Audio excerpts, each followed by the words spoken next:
ਸਤਿ ਸ਼੍ਰੀ ਅਕਾਲ ਜੀ, ਤੁਸੀਂ ਦੇਖ ਰਹੇ ਹੋ ਪੰਜਾਬ ਮੇਲ ਯੂਐਸਏ ਟੀਵੀ। ਮੈਂ ਸੁਖਦੀਪ ਕੌਰ ਸੰਧੂ ਖਬਰਾਂ ਦੇ ਇਸ ਬੁਲੇਟਿਨ ਵਿੱਚ ਤੁਹਾਡਾ ਸਵਾਗਤ। ਪਹਿਲਾਂ ਪੇਸ਼ ਨੇ ਚੋਣਵੀਆਂ ਖਬਰਾਂ। 2 ਦਿਨਾਂ ਦੌਰੇ ਤੇ ਪੰਜਾਬ ਪਹੁੰਚੇ ਕੇਜਰੀਵਾਲ, ਪੰਜਾਬ ਸਰਕਾਰ ਤੇ ਸਾਧੇ ਨਿਸ਼ਾਨੇ। ਸ਼੍ਰੀ ਦਰਬਾਰ ਸਾਹਿਬ ਹੋਈ ਘਟਨਾ ਮਾਮਲੇ ਦੇ ਵਿੱਚ ਸਿੱਖ ਜਥੇਬੰਦੀਆਂ ਨੇ ਡਿਪਟੀ ਕਮਿਸ਼ਨਰ ਨੂੰ ਦਿੱਤਾ ਮੰਗ ਪੱਤਰ।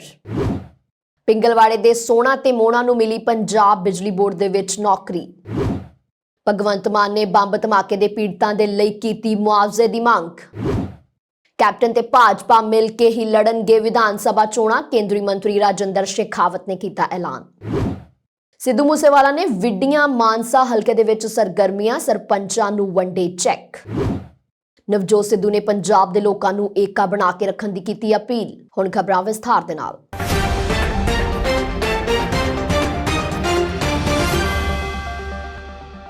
ਦਿੱਲੀ ਦੇ ਮੁੱਖ ਮੰਤਰੀ ਅਤੇ ਆਪ ਦੇ ਸੁਪਰੀਮੋ ਅਰਵਿੰਦ ਕੇਜਰੀਵਾਲ ਅੰਮ੍ਰਿਤਸਰ ਹਵਾਈ ਅੱਡੇ ਪਹੁੰਚ ਚੁੱਕੇ ਨੇ। ਗੁਰਦਾਸਪੁਰ ਦੇ ਲਈ ਰਵਾਨਾ ਹੋਣ ਤੋਂ ਪਹਿਲਾਂ ਕੇਜਰੀਵਾਲ ਨੇ ਵੱਡਾ ਬਿਆਨ ਦਿੰਦਿਆਂ ਕਿਹਾ ਹੈ ਕਿ ਕੁਝ ਦਿਨ ਪਹਿਲਾਂ ਦਰਬਾਰ ਸਾਹਿਬ ਅੰਮ੍ਰਿਤਸਰ ਵਿਖੇ ਵਾਪਰੀ ਘਟਨਾ ਬੇਹੱਦ ਮੰਦਭਾਗੀ ਹੈ, ਪਰ ਉਸ ਸ਼ਖਸ ਨੂੰ ਕਿਸੇ ਨੇ ਬੇਅਦਬੀ ਕਰਨ ਦੇ ਲਈ ਭੇਜਿਆ ਸੀ ਅਤੇ ਬੇਅਦਬੀ ਕਰਨ ਦੇ ਪਿੱਛੇ ਕੀ ਉਦੇਸ਼ ਹੈ, ਇਸ ਗੱਲ ਦਾ ਖੁਲਾਸਾ ਹੋਣਾ ਜ਼ਰੂਰੀ ਹੈ। ਕੇਜਰੀਵਾਲ ਨੇ ਪੰਜਾਬ ਦੇ ਮਾਹੌਲ ਨੂੰ ਲੈ ਕੇ ਮੁੱਖ ਮੰਤਰੀ ਚੰਨੀ ਤੇ ਵੀ ਨਿਸ਼ਾਨੇ ਲਗਾਏ ਨੇ। ਪੱਤਰਕਾਰਾਂ ਦੇ ਨਾਲ ਗੱਲਬਾਤ ਕਰਦਿਆਂ ਉਹਨਾਂ ਨੇ ਕਿਹਾ ਹੈ ਕਿ ਚੰਨੀ ਸਰਕਾਰ ਕਮਜ਼ੋਰ ਸਰਕਾਰ ਹੈ ਤੇ ਇਹਨਾਂ ਦੇ ਵਿਧਾਇਕ ਆਪਸ ਦੇ ਵਿੱਚ ਹੀ ਲੜੀ ਜਾ ਰਹੇ ਨੇ।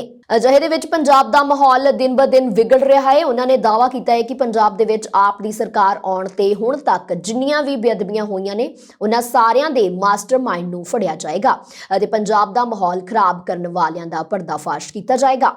ਵਿਕਰਮ ਮਜੀਠੀਆ ਤੇ ਦਰਜ ਹੋਏ ਪਰਚੇ ਨੂੰ ਲੈ ਕੇ ਬੋਲਦਿਆਂ ਕੇਜਰੀਵਾਲ ਨੇ ਕਿਹਾ ਕਿ ਪੰਜਾਬ ਦੇ ਵਿੱਚ ਬੇਅਦਬੀ ਅਤੇ ਨਸ਼ੇ ਦੇ ਮਾਮਲਿਆਂ ਤੇ ਸਖਤ ਕਾਰਵਾਈ ਕਰਨ ਦੀ ਸਹੁੰ ਖਾਣ ਵਾਲਿਆਂ ਨੇ 5 ਸਾਲ ਤੱਕ ਕੁਝ ਨਹੀਂ ਕੀਤਾ। ਚੋਣਾਂ ਤੋਂ ਕੁਝ ਦਿਨ ਪਹਿਲਾਂ ਪਰਚਾ ਦਰਜ ਕਰਕੇ ਛਾਲਾਂ ਮਾਰੀਆਂ ਜਾ ਰਹੀਆਂ ਨੇ। ਸੱਚਾਈ ਤਾਂ ਇਹ ਹੈ ਕਿ 5 ਸਾਲਾਂ ਦੇ ਵਿੱਚ ਸਿਰਫ ਇੱਕ ਵਿਅਕਤੀ ਖਿਲਾਫ ਪਰਚਾ ਦਰਜ ਕੀਤਾ ਗਿਆ ਹੈ, ਪਰ ਪੰਜਾਬ ਦੇ ਵਿੱਚ ਅੱਜ ਵੀ ਨਸ਼ੇ ਦਾ ਨੈਟਵਰਕ ਉਸੇ ਤਰ੍ਹਾਂ ਹੀ ਚੱਲ ਰਿਹਾ ਹੈ। ਕੇਜਰੀਵਾਲ ਨੇ ਇਸ ਨੂੰ ਪੰਜਾਬ ਸਰਕਾਰ ਦਾ ਚੋਣਾਵੀ ਸਟੰਟ करार देता है। कल लुधियाना में जो ब्लास्ट हुआ वो बड़े खेद का विषय है, बहुत दुख का विषय है, जिसमें एक व्यक्ति की मौत हो गई और कई लोग अभी घायल हैं।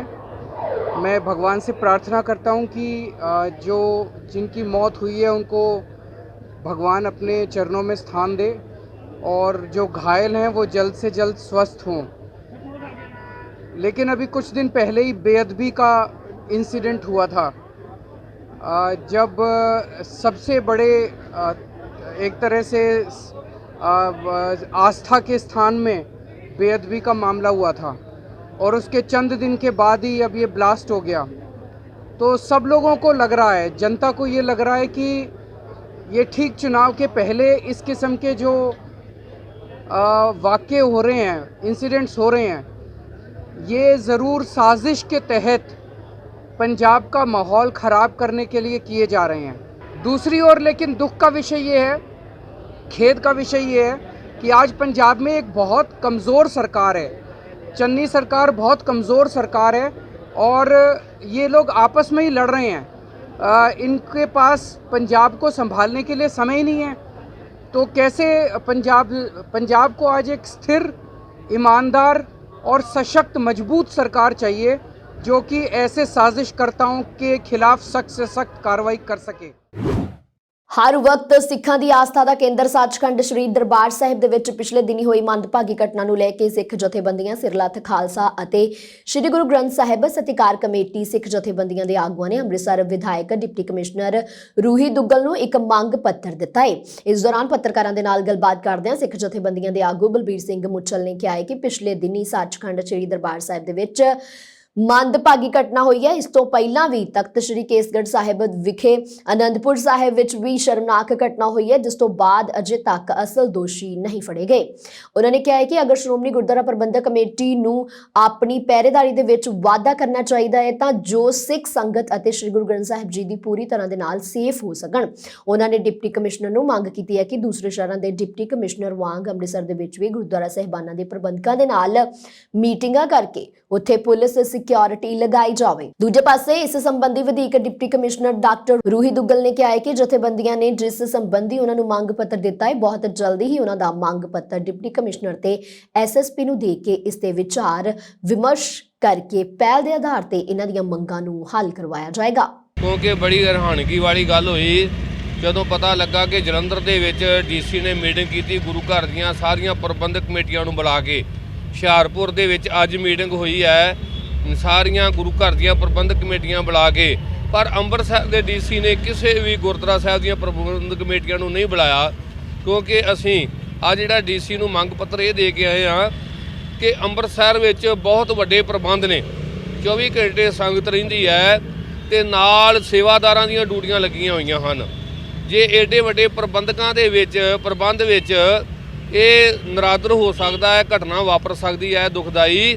ਤੇ ਕੀ ਜਿਹੜੇ ਪਿੰਡਾਂ ਦੇ ਵਿੱਚ ਗੁਰੂ ਘਰ ਹਨ ਉੱਥੇ ਕਈਆਂ ਗੁਰੂ ਘਰਾਂ ਦੇ ਵਿੱਚ ਗ੍ਰੰਥੀ ਸਿੰਘ ਵੀ ਨਹੀਂ, ਕੋਈ ਇੰਨੇ ਪੁਖਤਾ ਪ੍ਰਬੰਧ ਨਹੀਂ ਹੈਗੇ, ਜਿਹਦੇ ਕਰਕੇ ਅਸੀਂ ਅੱਜ ਡੀਸੀ ਕੋਲੋਂ ਇਹ ਮੰਗ ਪੱਤਰ ਦੇ ਕੇ ਡੀਸੀ ਨੂੰ ਜਗਾਉਣ ਵਾਸਤੇ ਆਏ ਹਾਂ ਕਿ ਡੀਸੀ ਸਾਹਿਬ ਤੁਹਾਨੂੰ ਵੀ ਬੜੇ ਜ਼ਿਲ੍ਹੇ ਪੈਂਦੇ ਨੇ, ਤੁਸੀਂ ਸਾਰੇ ਜਿੰਨੇ ਵੀ ਪਿੰਡ ਨੇ ਜਿੰਨੇ ਸ਼ਹਿਰ ਨੇ ਉਹ ਸਾਰਿਆਂ ਦੀਆਂ ਸਾਰੇ ਸ਼ਹਿਰਾਂ ਤੇ ਪਿੰਡਾਂ ਦੀਆਂ ਗੁਰਦੁਆਰਾ ਸਾਹਿਬ ਦੀਆਂ ਕਮੇਟੀਆਂ ਤੇ ਗ੍ਰੰਥੀ ਸਿੰਘਾਂ ਨੂੰ ਸੱਦਾ ਪੱਤਰ ਥਾਣਿਆਂ ਰਾਹੀਂ ਭੇਜੋ, ਇੱਕ ਜਗ੍ਹਾ ਤੇ ਬੁਲਾ ਕੇ ਉਹਨਾਂ ਨਾਲ ਮੀਟਿੰਗ ਕੀਤੀ ਜਾਵੇ। ਕਾਲੇ ਕੱਛਿਆਂ ਦਾ ਦੌਰ ਸੀ ਕਿ ਪ੍ਰਸ਼ਾਸਨ ਨੇ ਪਿੰਡਾਂ 'ਚ ਹਦਾਇਤ ਕੀਤੀ, ਲੌਸਮੈਂਟ ਕੀਤੀ ਸੀ ਕਿ ਆਪੋ ਆਪਣੇ ਪਿੰਡਾਂ ਦੇ ਵਿੱਚ ਪਹਿਰੇਦਾਰੀ ਕਰੋ, ਤੇ ਪਿੰਡਾਂ ਵਿੱਚ ਪਹਿਰੇਦਾਰੀ ਕੀਤੀ ਗਈ ਸੀ ਆਪਣੇ ਘਰਾਂ ਨੂੰ ਬਚਾਉਣ ਵਾਸਤੇ, ਆਪਣੀਆਂ ਭੈਣਾਂ ਦੀਆਂ ਇੱਜ਼ਤਾਂ ਨੂੰ ਬਚਾਉਣ ਵਾਸਤੇ।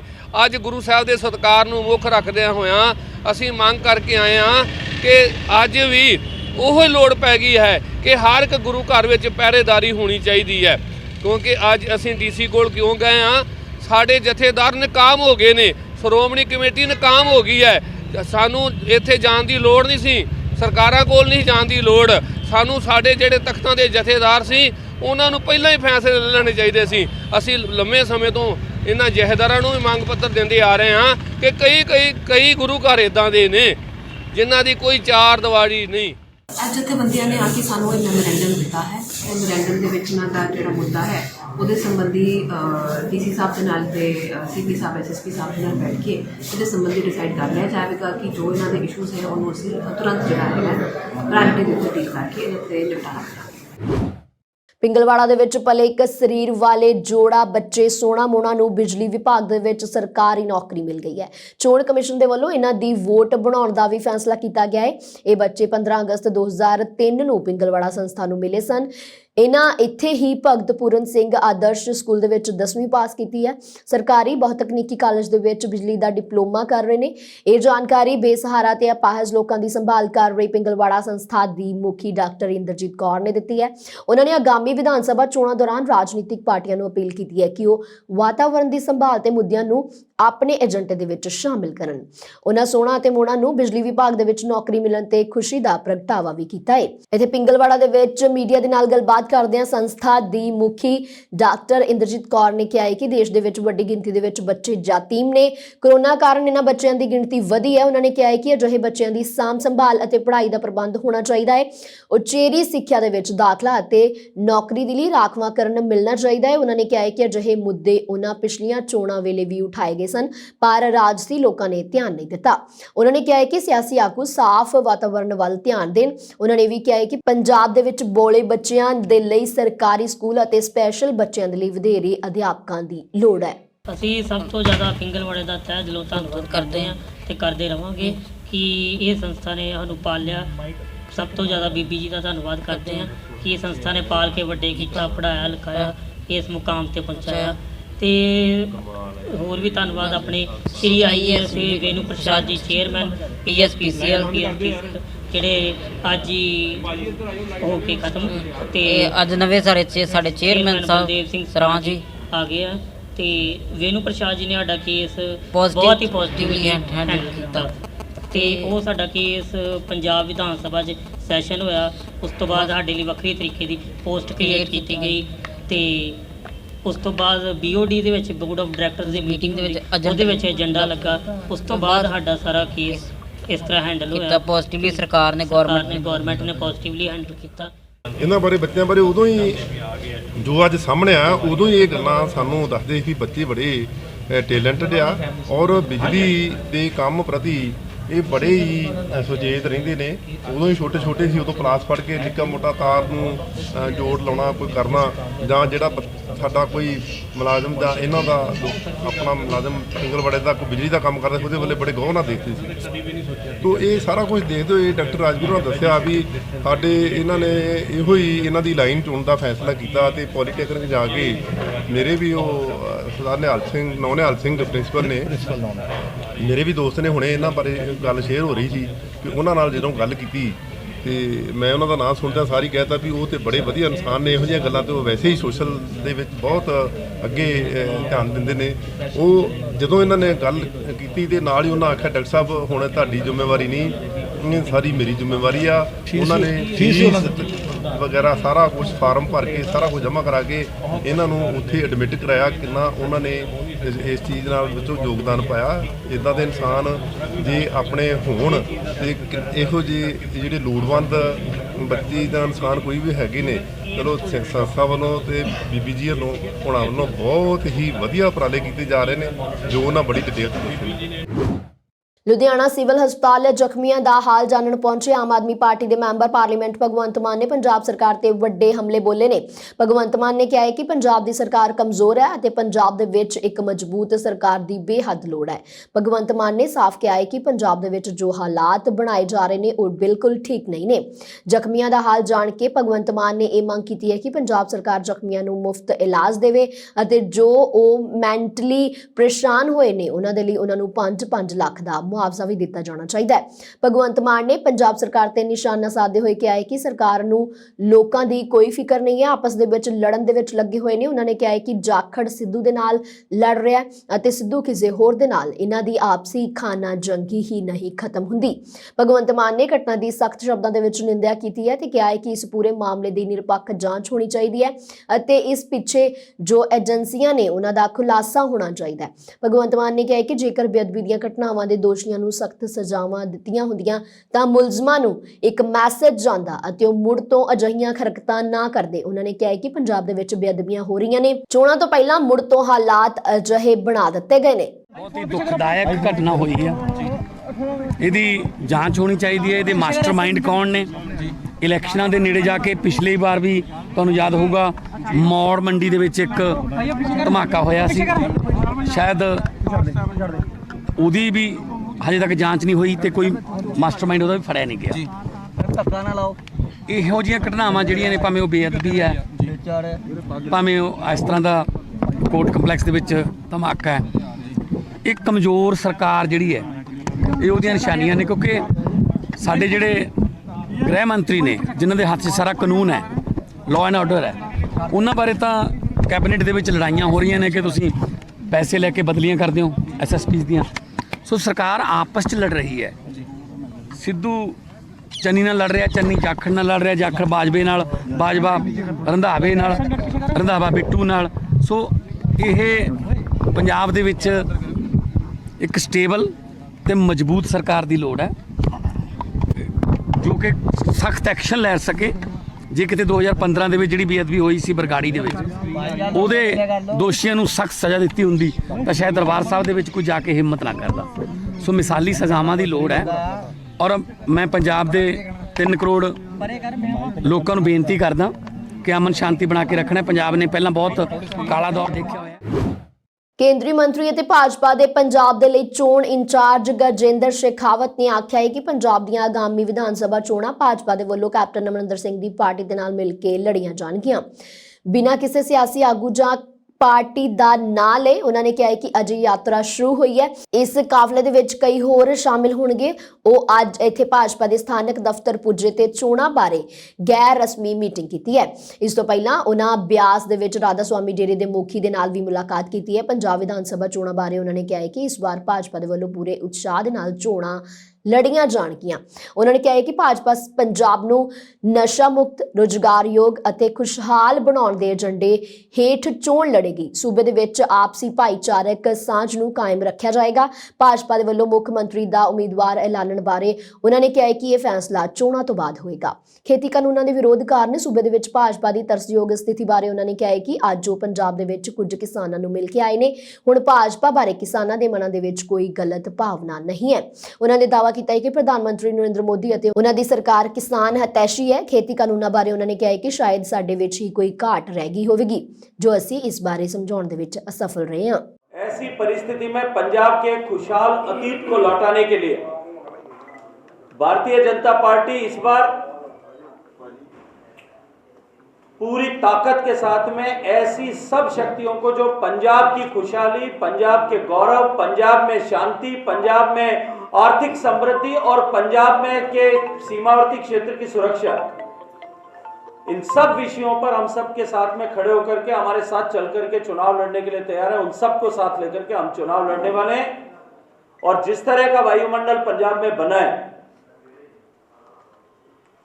मैं विश्वास के साथ में कह सकता हूं कि भारतीय जनता पार्टी इस बार एक नया कीर्तिमान यहां बनाने वाली है।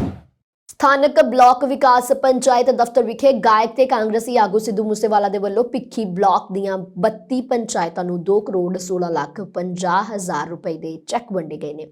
ਮਿਲੀ ਜਾਣਕਾਰੀ ਦੇ ਅਨੁਸਾਰ ਕੁਝ ਬੰਦਿਆਂ ਦੇ ਵੱਲੋਂ ਸਿੱਧੂ ਦਾ ਵਿਰੋਧ ਹੋਣ ਦੀਆਂ ਚਰਚਾਵਾਂ ਵੀ ਸਾਹਮਣੇ ਆਈਆਂ ਨੇ, ਜਿਸ ਕਾਰਨ ਵੱਡੀ ਗਿਣਤੀ ਦੇ ਵਿੱਚ ਪੁਲਿਸ ਕਰਮਚਾਰੀ ਤਾਇਨਾਤ ਕੀਤੇ ਗਏ ਸਨ। ਇਸ ਮੌਕੇ ਤੇ ਪਿੰਡ ਦੇ ਸਰਪੰਚਾਂ ਤੇ ਪੰਚਾਇਤਾਂ ਨੂੰ ਸੰਬੋਧਨ ਕਰਦਿਆਂ ਮੂਸੇਵਾਲਾ ਨੇ ਕਿਹਾ ਕਿ ਕਾਂਗਰਸ ਹਾਈ ਕਮਾਂਡ ਵਿਧਾਇਕ ਦੀ ਟਿਕਟ ਕਿਸੇ ਨੂੰ ਵੀ ਦੇਵੇ, ਮੈਂ ਉਸ ਦੇ ਨਾਲ ਖੜਾਂਗਾ। ਸਾਨੂੰ ਸਾਰਿਆਂ ਨੂੰ ਮਿਲ ਕੇ ਆਪਣੇ ਹਲਕੇ ਦੇ ਵਿਕਾਸ ਦੇ ਲਈ ਇਕਮੁੱਠ ਹੋਣਾ ਚਾਹੀਦਾ ਹੈ। ਉਹਨਾਂ ਨੇ ਕਿਹਾ ਕਿ ਉਹ ਕਿਸੇ ਲਾਲਚ ਕਾਰਨ ਕਾਂਗਰਸ ਪਾਰਟੀ ਦੇ ਵਿੱਚ ਨਹੀਂ ਆਏ ਨੇ ਅਤੇ ਆਪਣੇ ਜ਼ਿਲ੍ਹੇ ਮਾਨਸਾ ਦਾ ਵਿਕਾਸ ਕਰਨ ਦੇ ਲਈ ਉਹ ਹਰ ਸੰਭਵ ਯਤਨ ਕਰਨਗੇ। ਸਿੱਧੂ ਮੂਸੇਵਾਲਾ ਦੇ ਵੱਲੋਂ ਮਾਨਸਾ ਹਲਕੇ ਦੇ ਵਿੱਚ ਆਪਣੀਆਂ ਗਤੀਵਿਧੀਆਂ ਨੂੰ ਤੇਜ਼ ਕਰ ਦਿੱਤਾ ਗਿਆ ਹੈ। ਸਿੱਧੂ ਦੇ ਵੱਲੋਂ ਹਲਕੇ ਦੇ ਪਿੰਡਾਂ ਦੇ ਲੋਕਾਂ ਦੇ ਨਾਲ ਲਗਾਤਾਰ ਰਾਬਤਾ ਕਾਇਮ ਕੀਤਾ ਜਾ ਰਿਹਾ ਹੈ। ਮੰਨਿਆ ਜਾ ਰਿਹਾ ਹੈ ਕਿ ਮਾਨਸਾ ਹਲਕੇ ਤੋਂ ਚੋਣ ਲੜਨ ਦੇ ਲਈ ਸਿੱਧੂ ਨੂੰ ਅੰਦਰ ਖਾਤੇ ਕਾਂਗਰਸ ਹਾਈ ਕਮਾਂਡ ਦੀ ਮਨਜ਼ੂਰੀ ਵੀ ਮਿਲ ਚੁੱਕੀ ਹੈ। ਉਹਦੇ ਪਿੰਡਾਂ ਦੇ ਲੋਕਾਂ ਨੂੰ ਮਿਲਦੇ ਆ, ਉੱਥੋਂ ਦੇ ਬਜ਼ੁਰਗਾਂ ਨੂੰ ਮਿਲਦੇ ਆ, ਬੱਚਿਆਂ ਨੂੰ ਮਿਲਦੇ ਆ, ਸੁਭਾਅ ਦਾ ਆਪਦਾ ਫੀਲ ਹੁੰਦਾ। ਪਤਾ ਗੱਲ ਕੀ ਹੈ ਜੀ, ਇਹ ਕਈ ਵਾਰੀ ਕੋਈ ਤੁਸੀਂ ਕੰਮ ਕਰਦੇ ਹੋ, ਜ਼ਰੂਰੀ ਨਹੀਂ ਵੀ ਸਾਰੇ ਬੰਦੇ ਸਹਿਮਤ ਹੋਣ, ਹੈ ਨਾ। ਸਾਰੇ ਬੰਦੇ ਤਾਂ ਬਾਬੇ ਨਾਨਕ ਨਾਲ ਵੀ ਨਹੀਂ ਸਹਿਮਤ। ਕਈ ਵਾਰੀ ਗੁਰਬਾਣੀ ਚੱਲਦੀ ਹੁੰਦੀ ਹੈ ਜੀ ਚੈਨਲ 'ਤੇ, ਉਹ 'ਤੇ ਵੀ ਡਿਸਲਾਈਕ ਮਾਰ ਜਾਂਦੇ ਨੇ। ਲੋਕਾਂ ਦਾ ਸੁਭਾਅ ਹੈ ਇਹ। So as a public figure ਹੋਣ 'ਤੇ ਸਾਨੂੰ ਉਹਨਾਂ ਦੇ ਬਿਆਨ ਕਿ ਉਹਨਾਂ ਦਾ ਠੀਕ ਹੈ ਜੀ, ਗੱਲ ਹੈ ਜੀ, ਕਾਰਵਾਈ ਹੋਣੀ ਚਾਹੀਦੀ। ਉਹ ਠੀਕ ਹੈ, ਆਪਾਂ ਨੂੰ ਯਾਨੀ ਕਿ ਪ੍ਰਦਰਸ਼ਨਕਾਰੀਆਂ ਨੂੰ ਕੰਟਰੋਲ ਕਰਨਾ ਹੁੰਦਾ, ਪਰ ਤਰੀਕੇ ਨਾਲ ਤਰੀਕਾ ਹੁੰਦਾ, ਪਰ ਕੁੱਟਮਾਰ ਕਰਨਾ ਕੋਈ ਜਾਇਜ਼ ਤਰੀਕਾ ਨਹੀਂ। ਮੈਂ ਇਸ ਚੀਜ਼ ਨੂੰ ਮੰਨਿਆ। ਅੱਜ ਸਭ ਤੋਂ ਪਹਿਲਾਂ ਜਿਹੜਾ ਇੱਥੇ ਮੁੱਢਲਾ ਇਨਫਰਾਸਟਰਕਚਰ ਹੈ, ਜਿਵੇਂ ਕਾਲਜ ਅਪਗ੍ਰੇਡ ਕਰਨਾ ਇੱਕ ਆਪਣਾ, ਜਿਵੇਂ ਉਹਦੇ 'ਚ ਮੈਡੀਕਲ ਨੌਨ ਮੈਡੀਕਲ ਦੇ ਕੁਛ ਨਾ ਕੁਛ ਪਾਰਟ ਹੋਣ ਜਿਹੜੇ ਇੱਥੇ ਇਹਦੀ ਵੀ ਸਟੱਡੀ ਕੀਤੀ ਜਾ ਸਕੇ। ਫਿਰ ਉਸ ਤੋਂ ਬਾਅਦ ਆਪਣਾ ਹਸਪਤਾਲ, ਜਿਵੇਂ ਉਹਦੇ ਵਿੱਚ ਐਸਐਮਓ ਸਾਹਿਬ ਨੇ ਮੈਨੂੰ ਇੱਕ ਦਿਨ ਦੱਸਿਆ ਸੀ ਵੀ ਜਿਵੇਂ ਡਾਇਲਿਸਿਸ ਦੀਆਂ ਮਸ਼ੀਨਾਂ ਡਿਫਰੈਂਟ ਹੋਣੀਆਂ ਚਾਹੀਦੀਆਂ, ਇੱਕ ਸਪੈਸ਼ਲ ਐਮਰਜੈਂਸੀ ਵਾਰਡ ਹੋਣਾ ਚਾਹੀਦਾ ਵੀ ਜਿਹੜਾ ਤੁਰਤ ਜਿਹੜਾ ਰੈਪਿਡ ਜਿਹੜਾ ਉਹਦਾ ਇਲਾਜ ਹੋ ਸਕੇ, ਇੱਕ ਡਿਫਰੈਂਟ ਵਾਰਡ ਹੋਣਾ ਚਾਹੀਦਾ। ਯਾਨੀ ਕਿ ਛੋਟੀਆਂ ਛੋਟੀਆਂ ਚੀਜ਼ਾਂ ਨਹੀਂ, ਕੋਈ ਜ਼ਿਆਦਾ ਵੱਡਾ ਮਸਲੇ ਹੈ ਨਹੀਂ ਮਾਨਸਾ ਦੇ, ਬਸ ਉਹ ਨਾ ਹੋਣ ਕਰਕੇ ਉਹ ਜ਼ਿਆਦਾ ਬੜੇ ਹੋਏ ਜੀ। ਹੁਕਮ ਕਰੋ ਅੱਗੇ। ਤੁਹਾਨੂੰ ਉਹੀ ਕਹਿਣਾ ਵੀ ਮੇਰੀ ਜ਼ਿੰਦਗੀ ਜੁੜੀ ਵਿਰੋਧ ਨਾਲ ਹੈ, ਮੈਂ ਵਿਰੋਧ 'ਚੋਂ ਹੀ ਬਣਿਆ। ਜੇ ਕੋਈ ਵਿਰੋਧ ਕਰਦਾ ਮੈਂ ਕਹਿੰਦਾ ਬਹੁਤ ਵਧੀਆ ਚੰਗੀ ਚੀਜ਼ ਹੈ। ਸਾਰਿਆਂ ਨੂੰ ਹੱਥ ਬੰਨ੍ਹ ਕੇ ਨਾਲ ਰਹਾਉਣ, ਮੈਂ ਕਹਿੰਦਾ ਵੀ ਮੇਰੇ ਭਰਾ ਹੋ ਤੁਸੀਂ। ਮੈਂ ਹੁਣ ਵੀ ਇੱਥੇ ਸਪੀਚ ਦੇ ਕੇ ਤੁਸੀਂ ਅੰਦਰੋਂ ਵੀ ਸਾਰੇ ਨਾਲ ਮਿਲ ਕੇ ਰਹੋ ਯਾਰ। ਵਿਰੋਧ ਕਾਹਦਾ, ਕਿਹੜੀ ਗੱਲ ਹੈ ਵਿਰੋਧ? ਉੱਤੇ ਲਓ ਕਰੋ, ਤੁਸੀਂ ਲਿਆਓ ਟਿਕਟ, ਮੈਂ ਤੁਹਾਡੇ ਨਾਲ। ਲੁਧਿਆਣਾ ਦੀ ਜ਼ਿਲ੍ਹਾ ਕਚਹਿਰੀ ਦੇ ਵਿੱਚ ਹੋਏ ਧਮਾਕੇ ਦੇ ਵਿੱਚ ਜ਼ਖਮੀ ਲੋਕਾਂ ਦਾ ਹਾਲ ਚਾਲ ਜਾਣਨ ਪੰਜਾਬ ਪ੍ਰਦੇਸ਼ ਕਾਂਗਰਸ ਕਮੇਟੀ ਦੇ ਪ੍ਰਧਾਨ ਨਵਜੋਤ ਸਿੰਘ ਸਿੱਧੂ ਲੁਧਿਆਣਾ ਦੇ ਡੀਐਮਸੀ ਹਸਪਤਾਲ ਪਹੁੰਚੇ ਨੇ। ਇਸ ਦੌਰਾਨ ਉਹਨਾਂ ਨੇ ਜ਼ਖਮੀਆਂ ਦੇ ਜਲਦ ਸਿਹਤਮੰਦ ਹੋਣ ਦੀ ਕਾਮਨਾ ਕੀਤੀ ਹੈ। ਇਸ ਮਗਰੋਂ ਸਿੱਧੂ ਨੇ ਕਿਹਾ ਹੈ ਕਿ ਮੈਨੂੰ ਇਸ ਘਟਨਾ ਤੇ ਬਹੁਤ ਦੁੱਖ ਹੋਇਆ ਹੈ। ਉਹਨਾਂ ਨੇ ਕਿਹਾ ਹੈ ਕਿ ਇਹ ਬਹੁਤ ਹੀ ਮੰਦਭਾਗੀ ਘਟਨਾ ਹੈ। ਸਿਆਸੀ ਏਜੰਡੇ ਦੇ ਲਈ ਲੋਕਾਂ ਦੇ ਵਿੱਚ ਡਰ ਫੈਲਾਇਆ ਜਾ ਰਿਹਾ ਹੈ। ਪੰਜਾਬ ਕਾਂਗਰਸ ਪ੍ਰਧਾਨ ਨੇ ਕਿਹਾ ਹੈ ਕਿ ਇਹ ਨਕਾਰਾਤਮਕ ਸਿਆਸਤ ਦੀ ਉਦਾਹਰਨ ਹੈ ਕਿ ਬੇਕਸੂਰ ਲੋਕਾਂ ਦੀਆਂ ਜਾਨਾਂ ਲਈਆਂ ਜਾ ਰਹੀਆਂ ਨੇ। ਉਹਨਾਂ ਨੇ ਕਿਹਾ ਹੈ ਕਿ ਵੋਟਾਂ ਖਾਤਰ ਇਹ ਸਭ ਕੀਤਾ ਜਾ ਰਿਹਾ ਹੈ, ਜਦ ਕਿ ਪੌਣੇ 5 ਸਾਲ ਪੰਜਾਬ ਦੇ ਵਿੱਚ ਸਭ ਕੁਝ ਠੀਕ ਠਾਕ ਰਿਹਾ ਹੈ। ਇਹੋ ਜਿਹੇ ਹਾਲਾਤ ਪੱਛਮੀ ਬੰਗਾਲ ਦੇ ਵਿੱਚ ਵੋਟਾਂ ਤੋਂ ਪਹਿਲਾਂ ਬਣਾਏ ਗਏ ਸਨ। ਇਸ ਦੌਰਾਨ ਚੋਣਾਂ ਦੇ ਵਿੱਚ ਜਦੋਂ 1-2 ਮਹੀਨੇ ਰਹਿ ਗਏ ਨੇ ਤਾਂ ਇੱਕਦਮ ਲੜੀਵਾਰ ਘਟਨਾਵਾਂ ਵਾਪਰ ਰਹੀਆਂ ਨੇ, ਕਦੇ ਬੇਅਦਬੀ ਦੀਆਂ ਘਟਨਾਵਾਂ ਤੇ ਹੁਣ ਇਹ ਬਹੁਤ ਵੱਡਾ ਅਪਰਾਧ ਵਾਪਰ ਗਿਆ। ਉਹਨਾਂ ਨੇ ਕਿਹਾ ਹੈ ਕਿ ਇਹ ਕਿਸ ਦੇ ਨਾਲ ਲੜਾਈ ਲੜੀ ਜਾ ਰਹੀ ਹੈ ਜਿਸ ਦੇ ਵਿੱਚ ਬੇਕਸੂਰ ਲੋਕਾਂ ਦੀ ਜਾਨ ਲਈ ਜਾ ਰਹੀ ਹੈ। ਉਹਨਾਂ ਨੇ ਕਿਹਾ ਹੈ ਕਿ ਜਿਸ ਲੜਾਈ ਦੇ ਵਿੱਚ ਰਾਜੇ ਦੀ ਜਾਨ ਨੂੰ ਖਤਰਾ ਨਾ ਹੋਵੇ ਉਹ ਲੜਾਈ ਨਹੀਂ ਸਗੋਂ ਸਿਆਸਤ ਹੈ। ਅਸੀਂ ਪੰਜਾਬ ਦੇ ਲੋਕ ਗੁਰੂਆਂ ਦੇ ਵਿਰਸੇ ਨੂੰ ਆਪਣਾ ਮੰਨਦੇ ਹਾਂ ਤੇ ਉਹੀ ਸਾਡਾ ਚਾਨਣ ਮੁਨਾਰਾ ਹੈ। ਉਸ ਵਿਚਾਰਧਾਰਾ ਦੇ ਨਾਲ ਜੁੜ ਕੇ ਕੋਈ ਵੰਡਿਆ ਨਹੀਂ ਜਾ ਸਕਦਾ। ਉਹਨਾਂ ਨੇ ਕਿਹਾ ਹੈ ਕਿ ਇਹ ਅਖੰਡ ਭਾਰਤ ਹੈ ਤੇ ਇਹ ਅਖੰਡ ਪੰਜਾਬ है। सिद्धू ने कहा है कि कोई भी जात पात के नाम से वंडियां नहीं पा सकता। मेरा सवाल यह है कि पौने 5 साल सब कुछ ठीक था और ये सेम प्रक्रिया बंगाल में भी हुई।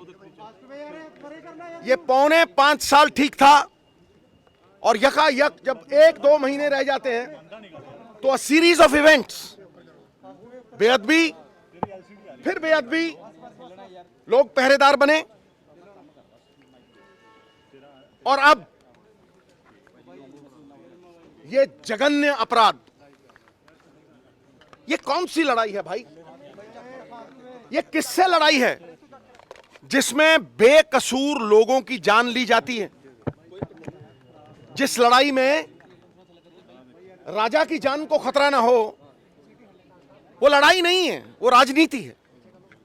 और वो राजनीति भी नकारात्मकता की पराकाष्ठा। मैं घोर निंदा करता हूं और ये कहता हूं कि हम पंजाब के लोग गुरुओं के विरसे को अपना मानते हैं। वही हमारा लाइट हाउस है, वही साडा चानन मनारा है। और उस विचारधारा नाल जुड़ के कोई वंडिया नहीं जा सकता, कोई बांटा नहीं जा सकता। ये अखंड भारत है, ये अखंड पंजाब है। इसमें जात पात के नाम पे तुम बांट नहीं सकते। वोट की राजनीति के लिए तुम किसी कम्युनिटी को, लोकतंत्र को डर तंत्र, भय तंत्र बना के अपनी नकारात्मक सौड़ी सोच से प्रभावित नहीं कर पाओगे। ਲੁਧਿਆਣਾ ਦੇ ਵਿੱਚ ਵੀਰਵਾਰ ਨੂੰ ਜ਼ਿਲ੍ਹਾ ਅਦਾਲਤ ਦੇ ਅਹਾਤੇ ਦੇ ਵਿੱਚ ਹੋਏ ਧਮਾਕੇ ਦੇ ਵਿੱਚ ਇੱਕ ਵਿਅਕਤੀ ਦੀ ਮੌਤ ਹੋ ਗਈ ਹੈ ਤੇ 3 ਹੋਰ ਜ਼ਖਮੀ ਹੋਣ ਦੀ ਖਬਰ ਸਾਹਮਣੇ ਆਈ ਹੈ। ਸੋ ਪੰਜਾਬ ਦੇ ਮੁੱਖ ਮੰਤਰੀ ਚਰਨਜੀਤ ਸਿੰਘ ਚੰਨੀ ਨੇ ਹਸਪਤਾਲ ਦੇ ਵਿੱਚ ਜ਼ਖਮੀਆਂ ਦੇ ਨਾਲ ਮੁਲਾਕਾਤ ਕੀਤੀ ਹੈ। ਧਮਾਕੇ ਦੀ ਨਿੰਦਾ ਕਰਦਿਆਂ ਪੰਜਾਬ ਦੇ ਮੁੱਖ ਮੰਤਰੀ ਚਰਨਜੀਤ ਸਿੰਘ ਚੰਨੀ ਨੇ ਪੱਤਰਕਾਰਾਂ ਦੇ ਨਾਲ ਗੱਲਬਾਤ ਕਰਦਿਆਂ ਕਿਹਾ ਹੈ ਕਿ ਜਿਵੇਂ ਵਿਧਾਨ ਸਭਾ ਚੋਣਾਂ ਨੇੜੇ ਆ ਰਹੀਆਂ ਨੇ, ਕੁਝ ਦੇਸ਼ ਵਿਰੋਧੀ ਅਤੇ ਦੇਸ਼ ਵਿਰੋਧੀ ਤਾਕਤਾਂ ਅਜਿਹੀਆਂ ਘਿਨਾਉਣੀਆਂ ਵਾਰਦਾਤਾਂ ਨੂੰ ਅੰਜਾਮ ਦੇਣ ਦੀ ਕੋਸ਼ਿਸ਼ ਕਰ ਰਹੀਆਂ ਨੇ। ਇਸ ਬਾਰੇ ਸਰਕਾਰ ਚੌਕਸ ਹੈ ਤੇ ਲੋਕਾਂ ਨੂੰ ਵੀ ਸੁਚੇਤ ਹੋਣਾ ਚਾਹੀਦਾ ਹੈ। ਚੰਨੀ ਨੇ ਕਿਹਾ ਹੈ ਕਿ ਦੋਸ਼ੀਆਂ ਨੂੰ ਬਖਸ਼ਿਆ ਨਹੀਂ ਜਾਏਗਾ। ਮੁੱਖ ਮੰਤਰੀ ਚਰਨਜੀਤ ਸਿੰਘ ਚੰਨੀ ਨੇ ਕਿਹਾ ਹੈ ਕਿ ਬਹੁਤ ਜਲਦੀ ਸੱਚ ਸਾਹਮਣੇ ਆ ਜਾਵੇਗਾ। ਕੋਈ ਆਪਣੇ ਆਪ ਨੂੰ ਬਚਾਉਣ ਦੀ ਕੋਸ਼ਿਸ਼ ਕਰ ਰਿਹਾ ਹੈ, ਇਸ ਦੀ ਵੀ ਜਾਂਚ ਕੀਤੀ ਜਾਵੇਗੀ। ਅਸੀਂ ਕਿਸੇ ਨੂੰ ਵੀ ਸੂਬੇ ਦੀ ਅਮਨ ਕਾਨੂੰਨ ਅਤੇ ਸ਼ਾਂਤੀ ਭੰਗ ਨਹੀਂ ਕਰਨ ਦੇਵਾਂਗੇ। ਅਜਿਹਾ ਲੱਗਦਾ ਹੈ ਕਿ ਬੰਬ ਫਿੱਟ ਕਰਨ ਵਾਲਾ ਕੋਈ ਵਿਅਕਤੀ ਮਾਰਿਆ ਗਿਆ ਹੈ। ਦੱਸਣਯੋਗ ਹੈ ਕਿ ਇਹ ਧਮਾਕਾ ਕੋਰਟ ਕੰਪਲੈਕਸ ਦੀ ਦੂਜੀ ਮੰਜ਼ਿਲ ਤੇ ਬਣੇ ਟਾਇਲਟ ਦੇ ਵਿੱਚ ਹੋਇਆ ਹੈ। ਉਸ ਸਮੇਂ ਜ਼ਿਲ੍ਹਾ ਅਦਾਲਤ ਦੀ ਕਾਰਵਾਈ ਚੱਲ ਰਹੀ ਸੀ। ਧਮਾਕਾ ਇੰਨਾ ਜ਼ਬਰਦਸਤ ਸੀ ਕਿ ਕੈਂਪਸ ਦੀ ਕੰਧ ਨੂੰ ਨੁਕਸਾਨ ਪਹੁੰਚਿਆ ਹੈ ਅਤੇ ਇਮਾਰਤ ਦੇ ਵਿੱਚ ਖੜੀਆਂ ਕੁਝ ਗੱਡੀਆਂ ਨੂੰ ਵੀ ਨੁਕਸਾਨ ਪਹੁੰਚਿਆ ਹੈ। ਗ੍ਰਹਿ ਮੰਤਰਾਲੇ ਨੇ ਇਸ ਪੂਰੇ ਮਾਮਲੇ ਤੇ ਪੰਜਾਬ ਸਰਕਾਰ ਤੋਂ ਰਿਪੋਰਟ ਮੰਗੀ ਹੈ। ਮੀਡੀਆ ਮੁਤਾਬਿਕ NSG ਅਤੇ NIA ਦੀਆਂ ਟੀਮਾਂ ਮੌਕੇ ਤੇ ਰਵਾਨਾ ਹੋ ਗਈਆਂ ਨੇ। NIA ਤੇ NSG ਦੀ ਟੀਮ ਇਸ ਧਮਾਕੇ ਦੀ ਅੱਤਵਾਦੀ ਅਤੇ ਵਿਦੇਸ਼ੀ ਸਾਜ਼ਿਸ਼ ਦੇ ਕੋਣ ਤੋਂ ਜਾਂਚ ਕਰ ਰਹੀ ਹੈ। ਜਿਹੜੀ ਕੋਰਟ ਦੇ ਵਿੱਚ ਮੰਦਭਾਗੀ ਘਟਨਾ ਵਾਪਰੀ ਹੈ, ਇੱਕ ਬਲਾਸਟ ਹੋਇਆ, ਉਹਦੇ ਵਾਸਤੇ ਅਸੀਂ ਲੁਧਿਆਣੇ ਮੌਕੇ ਤੇ ਆਏ ਹਾਂ। ਜਿਹੜੇ ਬੰਦਿਆਂ ਦੇ ਸੱਟਾਂ ਵੱਜੀਆਂ ਉਹਨਾਂ ਨੂੰ ਮਿਲੇ ਹੈ। ਇੱਕ ਬੰਦੇ ਦੀ ਮੌਤ ਹੋ ਗਈ ਹੈ। ਅਜੇ ਜਿਹੜਾ ਪਹਿਲਾ ਦੇਖਣ ਤੋਂ ਲੱਗਦਾ ਕਿ ਉਹ ਹੀ ਬੰਬ ਚਲਾਉਣ ਵਾਲਾ ਸੀ। ਬਾਕੀਆਂ ਦੇ ਜਿਨ੍ਹਾਂ ਦੇ ਸੱਟਾਂ ਵੱਜੀਆਂ ਉਹਨਾਂ ਨੂੰ ਅਸੀਂ ਮਿਲੇ ਹੈ, ਉਹ ਆਊਟ ਆਫ ਡੇਂਜਰ ਹੈ, ਕਿਸੇ ਨੂੰ ਕਿਸੇ ਤਰ੍ਹਾਂ ਦਾ ਕੋਈ ਖਤਰਾ ਨਹੀਂ ਹੈ। ਪਰ ਇਹ ਬੜੀ ਮੰਦਭਾਗੀ ਘਟਨਾ ਹੋਈ ਹੈ। ਸਾਨੂੰ ਲੱਗਦਾ ਹੈ ਕਿ ਆਉਣ ਵਾਲੀਆਂ ਚੋਣਾਂ ਨੂੰ ਦੇਖ ਕੇ ਅਰਾਜਕਤਾ ਫੈਲਾਉਣ ਦੀ ਪੰਜਾਬ ਦੇ ਵਿੱਚ ਕੋਸ਼ਿਸ਼ ਹੈ। ਇਸ ਦੇ ਪਿੱਛੇ ਕਿਹੜੀਆਂ ਏਜੰਸੀਆਂ ਜਾਂ ਕੋਈ ਜਿਹੜਾ ਗੈਂਗ ਹੈ ਜਾਂ ਕਿਆ ਹੈ, ਉਹਦੇ ਬਾਰੇ ਤਹਿਕੀਕਾਤ ਚੱਲ ਰਹੀ ਹੈ। ਬੜੀ ਛੇਤੀ ਅਸੀਂ ਕਿਸੇ ਨਤੀਜੇ ਤੇ ਪਹੁੰਚ ਜਾਵਾਂਗੇ। ਪਰ ਇਹ ਮਾੜੀ ਘਟਨਾ ਹੋਈ ਹੈ। ਮੈਂ ਇੱਕ ਗੱਲ ਬਿਲਕੁਲ ਕਲੀਅਰ ਕਰ ਦੇਣਾ ਚਾਹੁੰਦਾ ਕਿ ਪੰਜਾਬ ਦੇ ਵਿੱਚ ਕਿਸੇ ਤਰ੍ਹਾਂ ਵੀ ਅਮਨ ਵਿਵਸਥਾ ਜਿਹੜੀ ਹੈ ਉਹ ਭੰਗ ਨਹੀਂ ਹੋਣ ਦਿੱਤੀ ਜਾਏਗੀ। ਸਰਕਾਰ ਹਰ ਟਾਈਮ ਇਸ ਗੱਲ ਵਿੱਚ ਲੱਗੀ ਹੋਈ ਹੈ। ਸਾਡੀ ਪੁਲਿਸ ਜਿਸ ਨੇ ਬਹੁਤ ਵੱਡੇ ਕੰਮ ਕੀਤੇ ਹੈ, ਉਹ ਸક્ષਮ ਹੈ ਹਰ ਕੁਝ ਕਰਨ ਦੇ। ਲੇਕਿਨ ਇਹ ਕਿਹੜੀਆਂ ਏਜੰਸੀਆਂ ਹੈ ਜਿਹੜੀਆਂ ਪੰਜਾਬ ਨੂੰ ਡਿਸਟਰਬ ਕਰਨਾ ਚਾਹੁੰਦੀਆਂ ਜਾਂ ਪੰਜਾਬੀਆਂ ਨੂੰ ਡਰਾਉਣਾ ਚਾਹੁੰਦੀਆਂ ਜਾਂ ਆਉਣ ਵਾਲੇ ਸਮੇਂ 'ਚ ਡਰਾ ਕੇ ਵੋਟਾਂ ਲੈਣਾ ਚਾਹੁੰਦੀਆਂ, ਉਹਦੇ ਬਾਰੇ ਬੜੀ ਛੇਤੀ ਖੁਲਾਸੇ ਹੋ ਜਾਣਗੇ। ਬੀਤੇ ਦਿਨੀ ਲੁਧਿਆਣਾ ਦੇ ਵਿੱਚ ਹੋਏ ਬੰਬ ਬਲਾਸਟ ਤੋਂ ਬਾਅਦ ਪੰਜਾਬ ਦੇ ਵਿੱਚ ਮਾਹੌਲ ਤਣਾਅਪੂਰਨ ਬਣਿਆ ਹੋਇਆ ਨਜ਼ਰ ਆ ਰਿਹਾ ਹੈ। ਉੱਥੇ ਹੀ ਸਾਰੇ ਪੰਜਾਬ ਦੇ ਵਿੱਚ ਰੈੱਡ ਅਲਰਟ ਜਾਰੀ ਕੀਤੇ ਗਏ ਨੇ। ਇਸ ਦੇ ਮੱਦੇਨਜ਼ਰ ਕੇਂਦਰੀ ਕਾਨੂੰਨ ਮੰਤਰੀ ਕਿਰਨ ਰਿਜੂਜੂ ਅੰਮ੍ਰਿਤਸਰ ਦੇ 에ਅਰਪੋਰਟ ਪਹੁੰਚੇ ਅਤੇ ਉਹਨਾਂ ਦੇ ਵੱਲੋਂ ਲੁਧਿਆਣਾ ਦੇ ਵਿੱਚ ਹੋਏ ਬਲਾਸਟ ਨੂੰ ਲੈ ਕੇ ਇਸ ਜਗ੍ਹਾ ਤੇ ਪਹੁੰਚ ਕੇ ਜਾਂਚ ਕੀਤੀ ਜਾਏਗੀ। ਕੇਂਦਰੀ ਮੰਤਰੀ ਦਾ ਕਹਿਣਾ ਹੈ ਕਿ ਉਹਨਾਂ ਦੇ ਵੱਲੋਂ ਅੱਜ ਉਹਨਾਂ ਦੀ ਸਰਕਾਰ ਦੇ ਵੱਲੋਂ ਉਹਨਾਂ ਦੀ ਡਿਊਟੀ ਲਗਾਈ ਗਈ ਹੈ ਕਿ ਉਹ ਲੁਧਿਆਣਾ ਪਹੁੰਚ ਕੇ ਉਸ ਜਗ੍ਹਾ ਦੀ ਜਾਂਚ ਕਰਨ। ਕਿਰਨ ਨੇ ਕਿਹਾ ਹੈ ਕਿ ਸਰਕਾਰ ਦੇ ਵੱਲੋਂ ਪੰਜਾਬ ਦੇ ਵਿੱਚ ਹੋਣ ਵਾਲੀਆਂ ਚੋਣਾਂ ਨੂੰ ਲੈ ਕੇ ਕੋਈ ਵੀ ਜਵਾਬ ਨਹੀਂ ਦਿੱਤਾ ਗਿਆ। ਉਹਨਾਂ ਨੇ ਕਿਹਾ ਕਿ ਸਿਰਫ ਚੋਣਾਂ ਲਾਗੇ ਹੀ ਆ ਕੁਝ ਕਿਉਂ ਹੁੰਦਾ ਹੈ, ਇਸ ਤਰ੍ਹਾਂ ਦਾ ਮਾਹੌਲ ਖਰਾਬ ਕੀਤਾ ਜਾ ਰਿਹਾ ਹੈ। ਇਹ ਵੇਖਣ ਵਾਲੀ ਗੱਲ ਹੈ ਤੇ ਇਸ ਦੀ ਜਾਂਚ ਵੀ ਪ੍ਰਤੱਖ ਰੂਪ ਦੇ ਨਾਲ ਕੀਤੀ ਜਾਏਗੀ। ਉੱਥੇ ਹੀ ਪੰਜਾਬ ਦੇ ਵਿੱਚ ਹੋਣ ਵਾਲੀਆਂ ਵਿਧਾਨ ਸਭਾ ਚੋਣਾਂ ਦੇ ਬਾਰੇ ਵਿੱਚ ਉਹਨਾਂ ਨੇ ਕੋਈ ਵੀ ਸਵਾਲ ਦਾ ਜਵਾਬ ਨਹੀਂ ਦਿੱਤਾ ਹੈ ਅਤੇ ਨਾ ਹੀ ਉਹਨਾਂ ਦੇ ਵੱਲੋਂ ਬੇਅਦਬੀ ਦੇ ਬਾਰੇ ਕੋਈ ਜਵਾਬ ਦਿੱਤਾ ਗਿਆ है। कोर्ट के परिसर में जो घटना हुई उसके वजह से भी मुझे जुडिशरी का ओर से भी मुझे रिपोर्ट लेना है और बाकी ये बहुत ही दुखद घटना है तो जांच तो चल रही है। तो मैं क्योंकि देश का कानून मंत्री हूँ तो मुझे खुद आकर के देखना ज़रूरी था, इसलिए मैं आया हूँ। पंजाब बहुत सेंसिटिव स्टेट है, बहुत स्ट्रेटेजिक है, बहुत महत्वपूर्ण है, इसलिए इस तरह का घटना जो हुए हैं उसको देखना ज़रूरी है। और जैसे मैंने कहा कि मैं इस देश का कानून मंत्री होने के नाते एक कोर्ट परिसर में जो दुखद घटना हुए हैं उसको नज़दीक से जानना और फिर रिपोर्ट लेना बहुत ज़रूरी था, इसलिए मैं आया हूँ। ਅਮਰੀਕਾ ਨੇ 2022 ਦੇ ਲਈ ਬਹੁਤ ਸਾਰੇ ਵੀਜ਼ਾ ਬਿਨੇਕਾਰਾਂ ਦੇ ਲਈ ਨਿੱਜੀ ਇੰਟਰਵਿਊ ਦੀ ਜ਼ਰੂਰਤ ਨੂੰ ਖਤਮ ਕਰਨ ਦਾ ਫੈਸਲਾ ਕੀਤਾ ਹੈ। ਇਸ ਦੇ ਵਿੱਚ H1B ਵੀਜ਼ਾ ਤੇ ਆਉਣ ਵਾਲੇ ਕਰਮਚਾਰੀਆਂ ਅਤੇ ਵਿਦਿਆਰਥੀ ਸ਼ਾਮਿਲ ਨੇ। ਸੋ ਵਿਦੇਸ਼ ਵਿਭਾਗ ਨੇ ਇਹ ਜਾਣਕਾਰੀ ਦਿੱਤੀ ਹੈ। ਵਿਦੇਸ਼ ਵਿਭਾਗ ਨੇ ਇੱਕ ਪ੍ਰੈਸ ਬਿਆਨ ਦੇ ਵਿੱਚ ਕਿਹਾ ਹੈ ਕਿ ਉਹਨਾਂ ਨੇ ਉਸੇ ਖੇਤਰ ਦੇ ਵੀਜ਼ਾ ਧਾਰਕਾਂ ਦੀ ਵੀਜ਼ਾ ਨਵਿਆਉਣ ਦੇ ਮਾਮਲੇ ਦੇ ਵਿੱਚ ਇੰਟਰਵਿਊ ਤੋਂ ਛੋਟ ਨੂੰ ਵੀ ਵਧਾ ਦਿੱਤਾ ਹੈ। ਅਮਰੀਕੀ ਸਰਕਾਰ ਦੇ ਇਸ ਕਦਮ ਦੇ ਨਾਲ ਦੁਨੀਆ ਭਰ ਤੋਂ ਅਪਲਾਈ ਕਰਨ ਵਾਲੇ ਲੋਕਾਂ ਨੂੰ ਰਾਹਤ ਮਿਲੇਗੀ, ਜਿਸ ਦੇ ਵਿੱਚ ਸਭ ਤੋਂ ਵੱਧ ਗਿਣਤੀ ਭਾਰਤੀ ਅਤੇ ਚੀਨੀ ਨਾਗਰਿਕਾਂ ਦੀ ਹੈ। ਵੀਰਵਾਰ ਨੂੰ ਪ੍ਰੈਸ ਰਿਲੀਜ਼ ਦੇ ਵਿੱਚ ਕਿਹਾ ਗਿਆ ਹੈ ਕਿ ਸਾਨੂੰ ਇਹ ਘੋਸ਼ਣਾ ਕਰਦੇ ਹੋਏ ਖੁਸ਼ੀ ਹੋ ਰਹੀ ਹੈ ਕਿ ਕੌਂਸਲਰ ਅਧਿਕਾਰੀਆਂ ਨੂੰ 31 ਦਸੰਬਰ 2022 ਤੱਕ ਹੇਠ ਲਿਖੀਆਂ ਸ਼੍ਰੇਣੀਆਂ ਦੇ ਵਿੱਚ ਕੁਝ ਵਿਅਕਤੀਗਤ ਪਟੀਸ਼ਨ ਆਧਾਰਿਤ ਗੈਰ ਪ੍ਰਵਾਸੀ ਵਰਕ ਵੀਜ਼ਿਆਂ ਦੇ ਲਈ ਅਸਥਾਈ ਤੌਰ ਤੇ ਮਨਜ਼ੂਰੀ ਦਿੱਤੀ ਗਈ ਹੈ। ਇਸ ਦੇ ਨਾਲ ਉਹਨਾਂ ਨੂੰ ਨਿੱਜੀ ਇੰਟਰਵਿਊ ਤੋਂ ਰਾਹਤ ਮਿਲੇਗੀ। ਇਹਨਾਂ ਦੇ ਵਿੱਚ H1B visa, H3 visa, L visa, O visa ਸ਼ਾਮਿਲ ਕੀਤੇ ਗਏ ਨੇ। ਬਿਆਨ ਦੇ ਵਿੱਚ ਇਹ ਵੀ ਦੱਸਿਆ ਗਿਆ ਹੈ ਕਿ ਕੋਵਿਡ-19 ਮਹਾਮਾਰੀ ਕਾਰਨ ਵਿਭਾਗ ਦੀ ਵੀਜ਼ਾ ਪ੍ਰੋਸੈਸਿੰਗ ਸਮਰੱਥਾ ਦੇ ਵਿੱਚ ਕਮੀ ਆਈ ਹੈ। ਜਿਵੇਂ ਹੀ ਗਲੋਬਲ ਯਾਤਰਾ ਦੁਬਾਰਾ ਸ਼ੁਰੂ ਹੋ ਰਹੀ ਹੈ, ਅਸੀਂ ਇਹ ਅਸਥਾਈ ਕਦਮ ਚੁੱਕ ਰਹੇ ਹਾਂ ਤਾਂ ਜੋ ਵੀਜ਼ਾ ਦੇ ਲਈ ਉਡੀਕ ਸਮੇਂ ਨੂੰ ਸੁਰੱਖਿਅਤ ਅਤੇ ਪ੍ਰਭਾਵੀ ਤਰੀਕੇ ਦੇ ਨਾਲ ਘਟਾਇਆ ਜਾ ਸਕੇ। ਇਸ ਸਮੇਂ ਦੌਰਾਨ ਅਸੀਂ ਰਾਸ਼ਟਰੀ ਸੁਰੱਖਿਆ ਨੂੰ ਆਪਣੀ ਪਹਿਲ ਦੇ ਤੌਰ ਤੇ ਰੱਖਾਂਗੇ।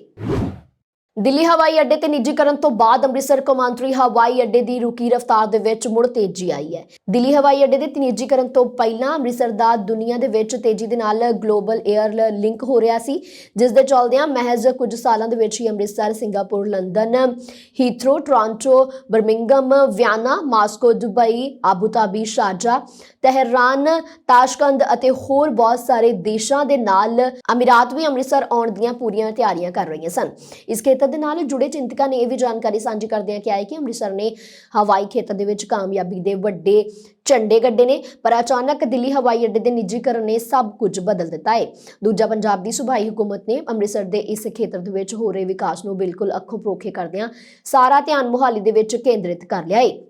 ਉਹਨਾਂ ਦੋਸ਼ ਲਗਾਇਆ ਹੈ ਕਿ ਜਦੋਂ ਦਿੱਲੀ ਦੇ ਵਿੱਚ ਨਵੇਂ ਹਵਾਈ ਸਮਝੌਤੇ ਹੋ ਰਹੇ ਸਨ ਤਾਂ ਪੰਜਾਬ ਸਰਕਾਰ ਨੇ ਕਦੇ ਵੀ ਅੰਮ੍ਰਿਤਸਰ ਨੂੰ ਵਿਦੇਸ਼ੀ ਮੁਲਕਾਂ ਦੇ ਹਵਾਈ ਸਮਝੌਤਿਆਂ ਦੇ ਵਿੱਚ ਸ਼ਾਮਿਲ ਕਰਨ ਦੀ ਬੇਨਤੀ ਨਹੀਂ ਕੀਤੀ।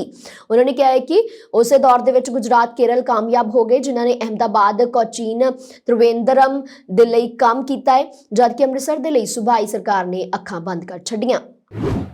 ਅਮਰੀਕੀ ਸਿਹਤ ਰੈਗੂਲੇਟਰਾਂ ਨੇ ਬੁੱਧਵਾਰ ਨੂੰ ਇੱਕ ਕੋਵਿਡ-19 ਰੋਕ ਦਵਾਈ ਨੂੰ ਮਨਜ਼ੂਰੀ ਦਿੱਤੀ ਹੈ, ਜਿਸ ਨੂੰ ਰਾਸ਼ਟਰਪਤੀ ਜੋ ਬਾਈਡਨ ਨੇ ਗਲੋਬਲ ਮਹਾਮਾਰੀ ਦੇ ਨਾਲ ਨਜਿੱਠਣ ਦੀ ਦਿਸ਼ਾ ਦੇ ਵਿੱਚ ਇੱਕ ਮਹੱਤਵਪੂਰਨ ਕਦਮ ਦੱਸਿਆ ਹੈ। ਇਹ ਦਵਾਈ ਫਾਈਜ਼ਰ ਦੀ ਇੱਕ ਗੋਲੀ ਹੈ, ਜਿਸ ਨੂੰ ਅਮਰੀਕਾ ਦੇ ਲੋਕ ਸੰਕਰਮਣ ਦੇ ਖਤਰਨਾਕ ਅਸਰ ਤੋਂ ਬਚਣ ਦੇ ਲਈ ਘਰ ਦੇ ਵਿੱਚ ਹੀ ਲੈ ਸਕਣਗੇ। ਬਾਈਡਨ ਨੇ ਕਿਹਾ ਹੈ ਕਿ ਉਹਨਾਂ ਦਾ ਪ੍ਰਸ਼ਾਸਨ ਦਵਾਈ ਦੀ ਬਰਾਬਰ ਵੰਡ ਯਕੀਨੀ ਕਰਨ ਦੇ ਲਈ ਕਦਮ ਚੁੱਕੇਗਾ। ਇਹ ਪੈਕਸਲੋਵਿਡ ਦਵਾਈ ਸੰਕਰਮਣ ਦੀ ਲਪੇਟ ਵਿੱਚ ਆਉਂਦੇ ਹੀ ਉਸ ਦੇ ਨਾਲ ਨਜਿੱਠਣ ਦਾ ਇੱਕ ਬਿਹਤਰ ਤਰੀਕਾ ਹੈ। ਹਾਲਾਂਕਿ ਇਸ ਦੀ ਸ਼ੁਰੂਆਤ ਸਪਲਾਈ ਬੇਹੱਦ ਸੀਮਤ ਹੋਏਗੀ। ਸੰਕਰਮਣ ਦੇ ਨਾਲ ਨਜਿੱਠਣ ਦੇ ਲਈ ਹੁਣ ਤੱਕ ਜਿਨ੍ਹਾਂ ਦਵਾਈਆਂ ਨੂੰ ਅਧਿਕਾਰਿਤ ਕੀਤਾ ਗਿਆ ਹੈ, ਉਹਨਾਂ ਸਾਰਿਆਂ ਦੇ ਲਈ IV ਜਾਂ ਟੀਕੇ ਦੀ ਜ਼ਰੂਰਤ ਹੁੰਦੀ ਹੈ। ਉੱਥੇ ਹੀ ਮਰਕ ਦਵਾਈ ਕੰਪਨੀ ਦੀ ਵੀ ਇਹ ਸੰਕਰਮਣ ਰੋਕੂ ਗੋਲੀ ਨੂੰ ਜਲਦੀ ਹੀ ਅਧਿਕਾਰਿਤ ਕੀਤਾ ਜਾ ਸਕਦਾ ਹੈ।